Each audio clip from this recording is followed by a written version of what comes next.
অসমৰ জনগণৰ আশীৰ্বাদ বিচাৰি মাননীয় মুখ্যমন্ত্ৰীয়ে 28 তাৰিখৰ পৰা জন আশীৰ্বাদ যাত্ৰা আৰম্ভ কৰিব আৰু আমি সৌভাগ্যৱান যে যাত্ৰাটো আমাৰ সমষ্টিৰ পৰা আৰম্ভ হ'ব। গুপ্তেশ্বৰ দেৱালয়ত তেখেতে প্ৰাৰ্থনা কৰি বাবা গুপ্তেশ্বৰৰ আশীৰ্বাদ লৈ এই যাত্ৰাটো আৰম্ভ কৰিব আৰু যাত্ৰাটো 28 তাৰিখ ৰাতিপুৱা 9টা বজাত আৰম্ভ হ'ব। গুপ্তেশ্বৰক প্ৰাৰ্থনা কৰাৰ পিছত তেখেতে পোনে পোনে বৰভগীয়াত যাব আৰু বৰচলা চেণ্টাৰৰ পৰা এই যাত্ৰাৰ শুভ আৰম্ভণি হ'ব।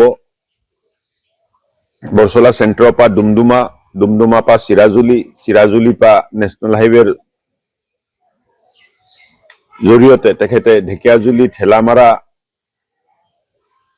বিহুগুৰি মিছন চাৰিআলিলৈ আহি পাব আৰু মিছন চাৰিআলিৰ পৰা তেজপুৰ ভ্ৰমণ কৰি পোনে পোনে তেখেতে বালিপাৰালৈ যাব আৰু মই ভাবো যে অসমৰ ইতিহাসত এক নতুন অধ্যায় সিদিনা যোগ খাব।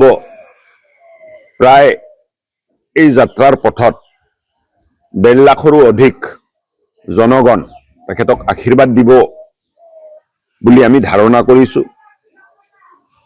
মুখ্যমন্ত্ৰী ডাঙৰীয়াৰ লগতে আশীৰ্বাদ যাত্ৰাৰ শুভাৰম্ভণি অনুষ্ঠানত ভাৰতীয় জনতা পাৰ্টিৰ প্ৰত্যেকজন জ্যেষ্ঠ নেতা উপস্থিত থাকিব।